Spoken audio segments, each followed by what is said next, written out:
তো কৈছোঁ চাওক সেইটো কথা মই ক'লোঁ যে কিয়নো যাৰ হাতত মেচিনেৰী আছে ন্যায় দিয়াৰ সকলো ব্যৱস্থা আছে আৰু সেইজন মানুহে আকৌ দলক কয় যে ন্যায় বিচাৰিবলৈ কয় কাৰ পৰা ন্যায় বিচাৰিছে এইটো কথাটো সৰু সৰু ল'ৰা ছোৱালী অসমৰ সৰু সৰু ল'ৰা ছোৱালী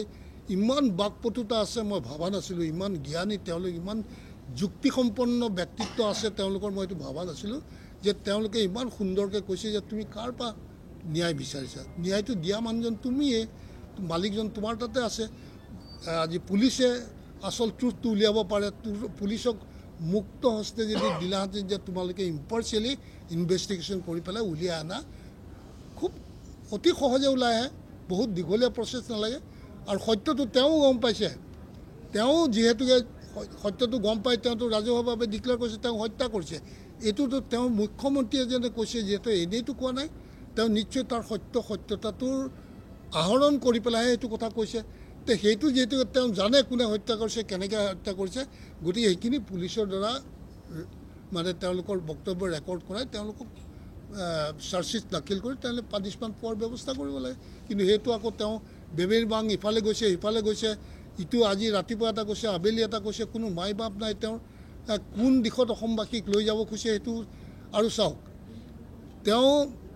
জুবিনৰ প্ৰতি যদি অকণমানো সদ্ভাৱনা থাকিলেহেঁতেন SOP জাৰি কৰিছে বাৰু সেইটো চেণ্টিমেণ্টেল যে ঠিক আছে তোমালোকে বেয়া কাম কৰিছে এইখিনিতো ৰোধ কৰিব পাৰা পুলিচক প্ৰশাসনক জনোৱা যে কোনো যাতে সেই জুবিন ক্ষেত্ৰত গৈ অপকৰ্ম যাতে কৰিব নোৱাৰে তাৰ ব্যৱস্থা কৰিব পাৰা তুমি SOP জাৰি কৰি তেওঁলোকৰ আৱেগক কিয় বাধা দিব খুজিছা তাৰোপৰি মই যিহেতুকে তোমাৰ জুবিনে গছকেইজোপা কাটাত বাধা দিছিলে এই গছকেইজোপাত তুমি সি মৰাৰ পাছতে অন্ততঃ বোলে মই তেওঁৰ মেমৰিতে এইকেইজোপা নাকাটো বুলি সেই প্ৰজেক্টটো যদি পৰিহাৰো কৰিলাহেঁতেন তেতিয়াও ক'লোহেঁতেন যে তোমাৰ সদ্ভাৱনা আছে তেওঁৰ প্ৰতি আন্তৰিকতা আছে যাৰ কাৰণে সেইটো তুমি ত্যাগ কৰিছা তেওঁতো তেনেকুৱা একো এটা দেখুওৱা নাই আজিলৈকে যে তেওঁ সঁচাকৈ জুবিনক ভাল পায় আৰু তেওঁ বহুত আগতে কৈছে জুবিনৰ শত্ৰু তেওঁৰ লগত থকাখিনিয়ে তুমি যদি ইমান জানিছিলা তোমাৰোতো লগত সংঘাতটো তেওঁৰে আছিল না বা তুমি আজি ক'বলৈ কথাটো বেয়া হয় তেওঁলোক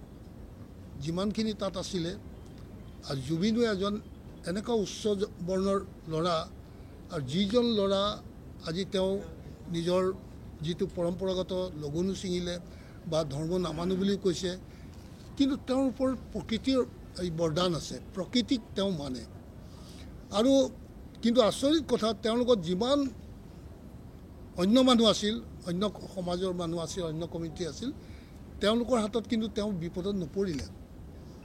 তেওঁ চাৰিকাষে থকা মানুহখিনি তেওঁৰে সম্প্ৰদায়ৰ তেওঁৰে উচ্চ বৰ্ণৰ মানুহখিনিৰ মাজতে তেওঁক হত্যা কৰোৱা হৈছে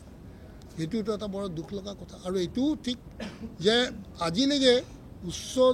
বৰ্ণৰ কোনো ব্যক্তিয়ে আজি জুবিন গাৰ্গে যিমান ডাঙৰ সন্মান পাইছে